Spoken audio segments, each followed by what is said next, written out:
Have you ever been bitten by a mosquito? If you have, imagine becoming incredibly sick due to an infected mosquito. You're probably thinking this is crazy.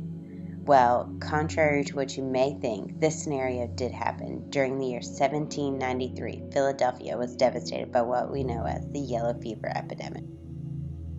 Before the yellow fever epidemic hit, Philadelphia was the place to be, as well as the nation's capital. Political figures such as Thomas Jefferson, George Washington, and Alexander Hamilton called Philadelphia home. But during July of 1793, the yellow fever epidemic hit Philadelphia. Thomas Jefferson wrote to James Madison, "Everyone who could escape the city was doing so." The epidemic took 5,000 victims of the 45,000 people who lived there, and an estimated 17,000 fled, according to Matthew Carey. Due to the high death rates caused by this horrid disease, nearly all the city's burial grounds were filled. People avoided each other at all costs, trying to steer clear of this wretched disease. Neighboring cities also put roadblocks up so that people from Philadelphia could not enter. There were many conflicting reasons at the time as to how the epidemic originated.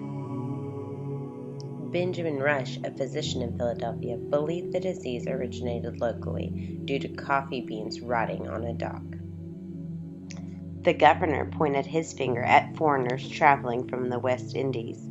Other physicians believed that the illness was brought by boats from the Caribbean and issued a quarantine of all ships and passengers. It wasn't until the 1900s that U.S. Army researchers found the cause of yellow fever was due to mosquitoes. The start of the epidemic was not the only dispute going on at this time. Physicians also disputed on ways to cure yellow fever. The more aggressive approach was done by Dr. Benjamin Rush, who was a well-known physician in the country at this time. He believed in draining his patients' blood and feeding them mercury in order to encourage vomiting. On the more practical side was Dr. Jean Deves, and he believed in getting plenty of rest, fresh air, and lots of fluids such as tea. Unfortunately, though, neither of these remedies seemed to have softened the blow that the yellow fever had on Philadelphia. At the end of October, a hero arrived. Philadelphia was greeted with a frost that abolished the mosquito's population, resulting in an end to the horrific yellow fever epidemic. Laurie Anderson's novel, Fever 1793, is a story about Maddie Cook, a 14-year-old girl growing up in Philadelphia during the time of the yellow fever epidemic. Maddie is your typical teenage girl. She lives with her widowed mother and her grandfather in a little room above their family-run coffee shop. It's a typical August day for Maddie until she receives life-changing news that her friend Polly has died for reasons unknown.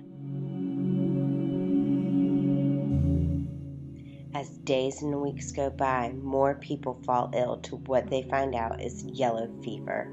The church bell tolls for every person who has died due to this horrific disease. One victim includes Maddie's mother, Lucille. As Lucille's symptoms worsen, she demands for Maddie and her grandfather to leave Philadelphia at once in hopes that they will outrun the illness. Will Maddie's mother survive? Will Maddie and her grandfather escape before falling ill, or will they become another bell toll? Read Fever 1793 to find out.